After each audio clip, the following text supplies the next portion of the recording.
Have you been charging your electric vehicle like this with the charging cable running under the garage door? Well, I have for the last 2 years, and now it's time to stop and step up my game and install this EVIQO Level 2 charger on the side of my garage. This will be an awesome update for me, and if you have been charging at public charging stations, stop wasting your money and get one of these installed at your house. I'll tell you all about this unit and my reasons for choosing this product for this project, but first let's see what I needed to do to get it installed. As most Americans, I park my car outside because the garage is full of projects and other junk, so the car just kind of stays over there. So the charger has to go on the side of the house from where the cable can actually reach the car and will be most convenient without being in the way. To make this look presentable and somewhat professional, I decided to install a Nema 1450 receptacle on the side of the garage.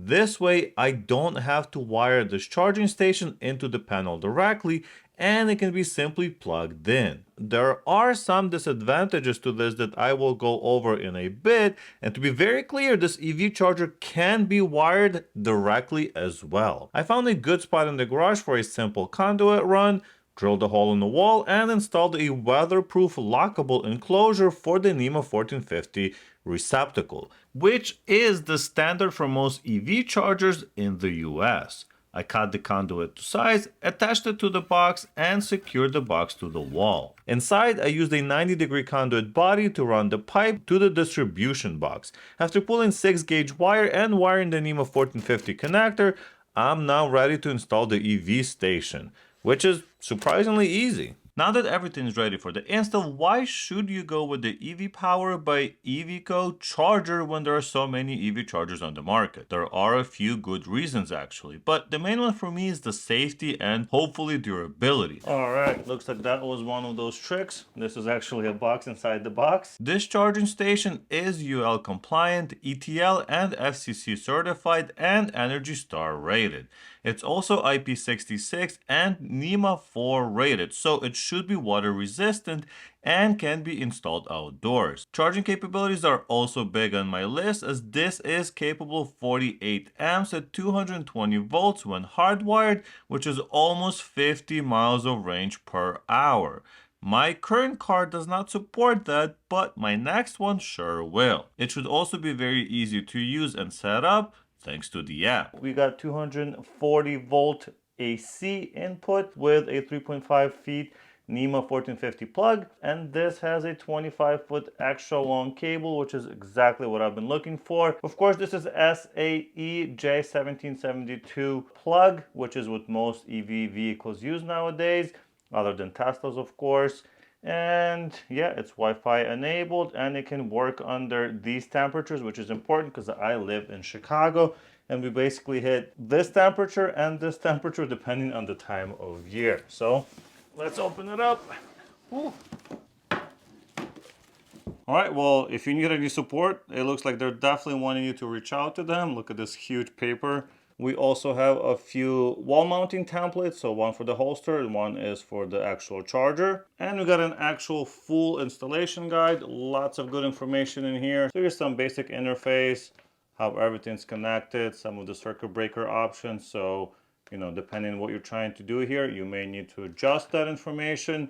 A lot more specs on this side. So we have output current between 16, 32, 40, and 48 amps. So that's good to see. We can, you know, if we don't have the wiring for 48 amps, we can use 16 amps, which is probably what I'm going to do. Maybe something between here, maybe 32 amps. All right, cool. Well, I'll read through that and then we'll go and get it installed. This is the holster for the charging gun.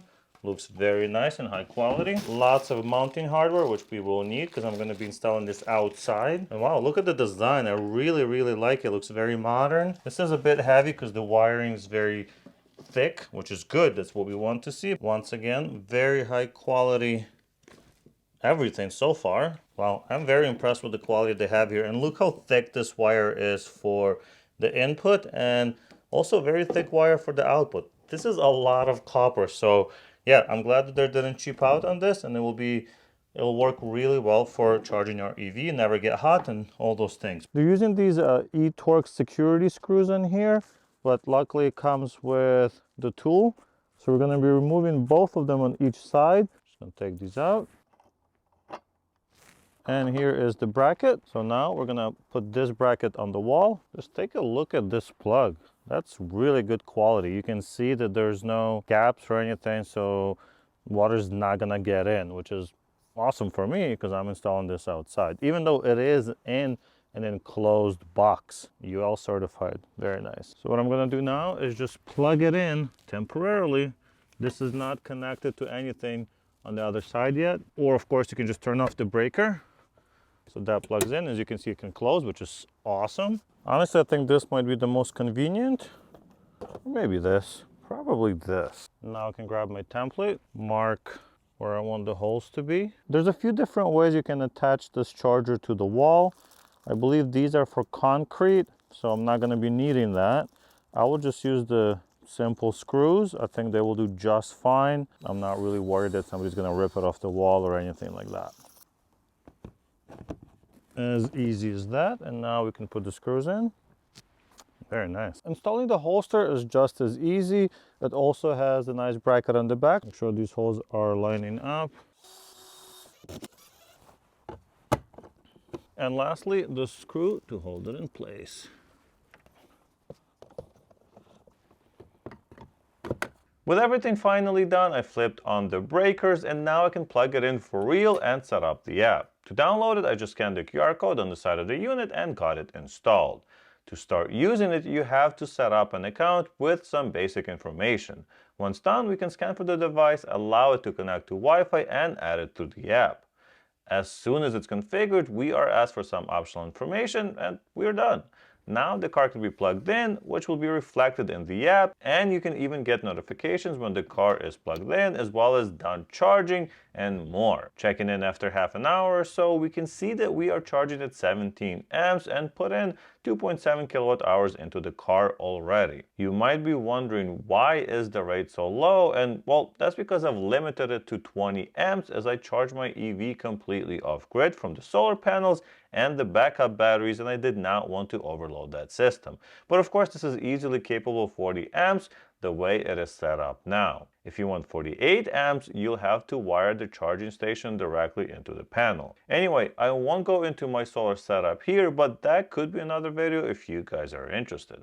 Overall, the app is very intuitive and easy to use. Other than the stats, we can set up schedules and check out history usage details. Now that the car is charging, let's take a look at possible savings charging with one of these versus charging at a public charging station. In my case, I did all of the work myself, so this is the best case scenario. If you do hire someone to install the Nema 1450 plug-in enclosure and the unit for you, it might cost you a few $100. The unit itself is on sale right now for $420. So all in, it shouldn't cost you more than $1,000 to have this done professionally. So is it worth it? Well, let's do some math. In Illinois, the cheapest public charging I've seen is about 30 cents and on average about 45 cents per kilowatt.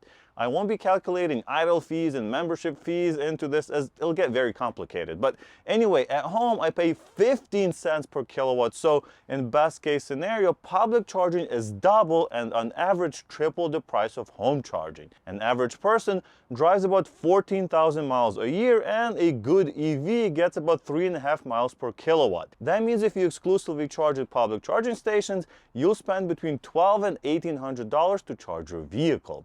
With this fast home charger, not only is it much more convenient because you can just plug it in whenever you want, but you'd also only spend $600 charging your car. That means this charger will pay for itself in 4 to 8 months, depending on the rates, and in less than a year, the entire setup can be paid off as well.